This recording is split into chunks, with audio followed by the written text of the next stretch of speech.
the Kentucky.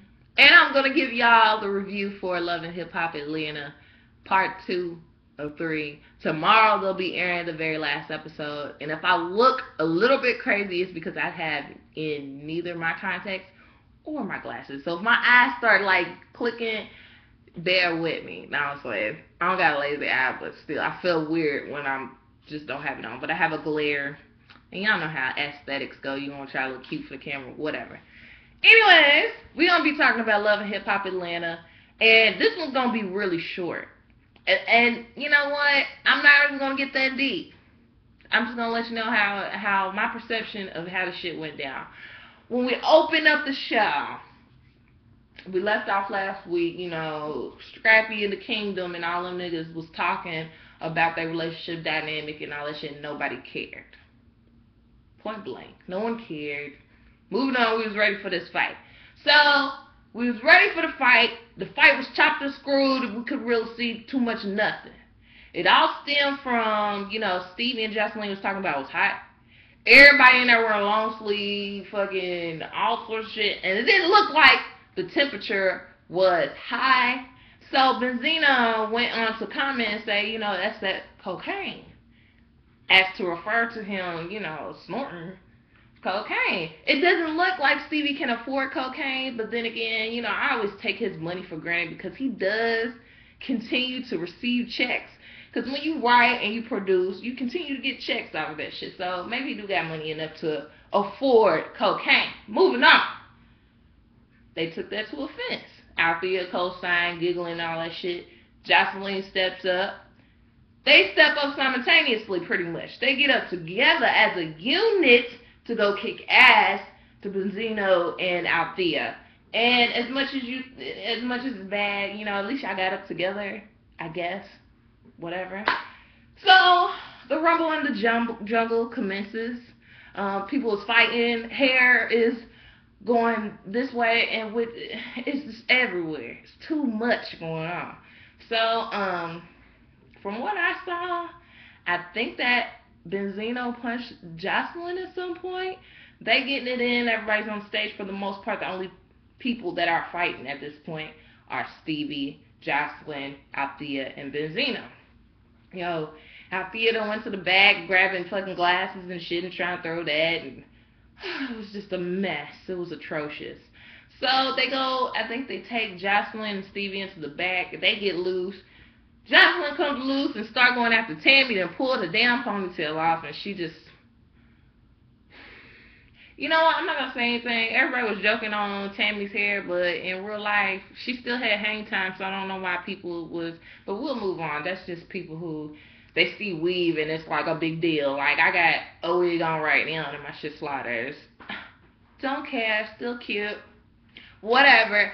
Weave is not a big deal anymore. I'm really sidetracking right now, and I didn't want to make this video long, but everybody wear weave right now, so I don't get the memes from that whole incident. Tammy's beautiful, and she was still slaying, and she still looked good, so I just didn't know what the issue was.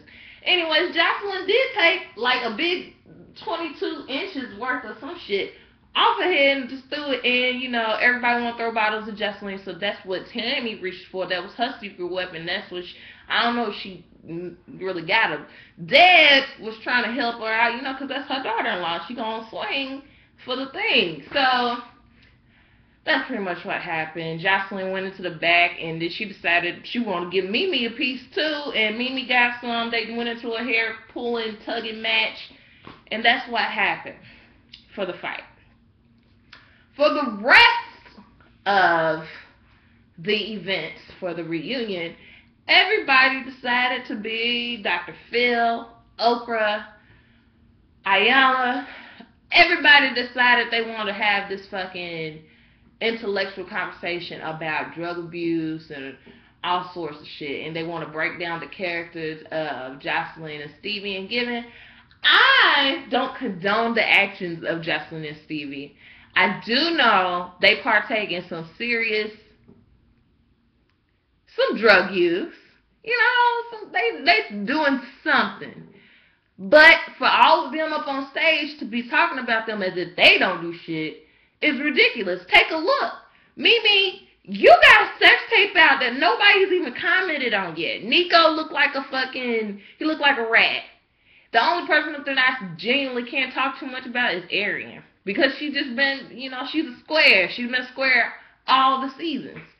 Fucking Carly, every season she got a new dick in her life. Like, y'all stop. Mimi done got into it with K. Michelle. Freaking Carly done got into it with the Oompa Loompa that Young Jock was messing with. Everybody been in physical altercations on this stage.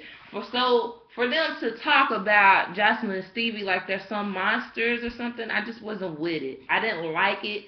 It looked really hypocritical, and it was a joke. It was a joke to see them up there talking like that. Like, it was, and it really was, to me, it looked like some kind of, plan or plot to get Jocelyn and Stevie off Love and Hip Hop Atlanta. And the day that happens, which I hear that they're going to have their own side show anyways. They're going to have their own side project, kickoff, spinoff, what is it called? Yeah, spinoff. So, the day that happens, I can easily see, unless they grab some people that we care about and throw them in place of Stevie and Jocelyn, which we've seen how for the Love and Hip Hop, what am I trying to say? For the Love and Hip Hop franchise in general, how they've tried to create these Stevie and Jocelyn characters anyways. So in New York, we now have, what is this, Peter and Butterfly, Amina Butterfly and Tara. They created that. On Love and Hip Hop Hollywood, it's about to be Ray J, Tierra Marie, and whoever the other girl is. They're trying to create that dynamic because it worked for Atlanta. So whenever they leave Atlanta, they're not going to be in Atlanta because they're just going to drop the same storyline from the start. Because Jocelyn and Stevie are entertaining, and we like to watch them live in shambles. We don't care if their shit's rented. We don't care about none of that stuff. We like to see how they argue back and forth. We like to see how she called him daddy. We like to see all of that ratchetry. And so we don't care about what y'all sitting up on the stage talking about. We still gonna watch for Stevie and Jocelyn because y'all really ain't gave me nothing all season. The fact that Mimi, and then she would go and, like, some more asked her a question. He was like, oh, that's not my business. But, like, 2 seconds later, she's in the conversation. Like, Mimi, no one asked you. We still working on you. You not the subject yet, but you finna be. And I don't want to hear nothing when the show turned Mimi. That's pretty much all it was. There were some good points that Dad and Young Jock made about their dynamic, their relationship. But for the most part, this shit was trash. Wait for tomorrow, guys. Let's see what part 3 brings us. And I hope Mimi gets some because she was cute, though. Whatever. See y'all tomorrow or whenever I decide to post this next video. Like, comment, subscribe. Your girl, Keep It Kentucky, signing out.